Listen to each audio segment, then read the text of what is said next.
Halo semuanya, coba deh kalian pikirkan, kenapa ada pasangan yang sudah lama bersama, mereka tetap harmonis, sementara ada juga pasangan yang sudah lama bersama tapi malah kandas? Apakah cinta saja memang cukup untuk mempertahankan hubungan? Nah, di video ini kita akan membahas bagaimana psikologi memandang pernikahan dan hubungan intim. Siapa tahu setelah menonton video ini kita jadi lebih memahami apa yang sebenarnya membuat sebuah hubungan bisa bertahan dan berkembang. Mungkin saat kita mendengar kata pernikahan yang kita pikirkan adalah cincin, pesta, dan foto pre-wedding yang estetik.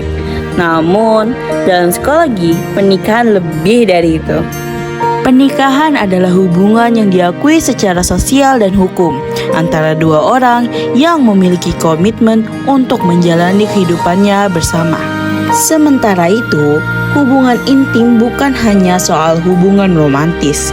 Hubungan intim juga mencakup rasa percaya, kedekatan emosional, dukungan, dan kemampuan untuk saling memahami satu sama lain. Menariknya, cara pandang masyarakat terhadap pernikahan sekarang sudah banyak berubah. Banyak orang memilih menikah di usia yang lebih matang.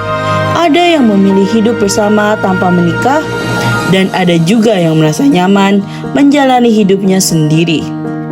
Artinya, bentuk hubungan bisa berbeda-beda, tetapi kebutuhan manusia untuk merasa dekat dan terhubung dengan orang lain tetap menjadi hal yang penting.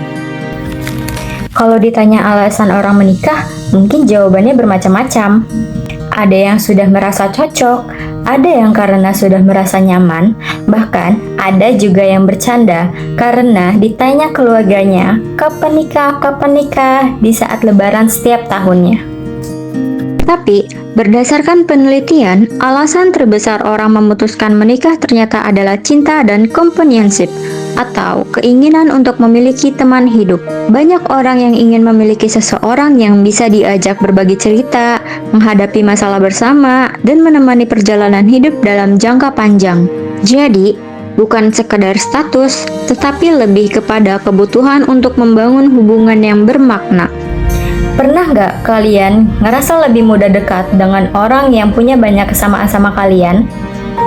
Misalnya, sama-sama suka traveling, punya tujuan karir yang mirip, atau bahkan punya selera humor yang sama. Psikologi menjelaskan fenomena ini melalui konsep yang disebut homogami. Sederhananya, kita cenderung tertarik pada orang yang memiliki kemiripan dengan diri kita. Tentu bukan berarti pasangan harus sama persis, perbedaan tetap bisa ada. Namun, memiliki beberapa kesamaan penting seringkali membantu hubungan menjadi lebih stabil. Lalu, apa sih yang membuat sebuah hubungan atau pernikahan bisa bertahan lama? Ternyata tidak ada rumus ajaib yang menjamin hubungan pasti berhasil. Namun, penelitian menunjukkan beberapa faktor yang cukup berpengaruh. Salah satunya adalah kematangan emosional. Orang yang menikah pada usia yang lebih matang biasanya memiliki pemahaman diri yang lebih baik dan lebih siap menghadapi berbagai tantangan hubungan. Selain itu, fase perkenalan yang cukup juga penting. Semakin mengenal pasangan secara mendalam, semakin besar peluang untuk memahami kebiasaan, nilai hidup, dan cara mereka menghadapi masalah. Dan yang tidak kalah penting adalah komunikasi. Cara pasangan berdiskusi, menyelesaikan konflik, dan mendengarkan satu sama lain ternyata menjadi salah satu prediktor terbesar keberhasilan hubungan.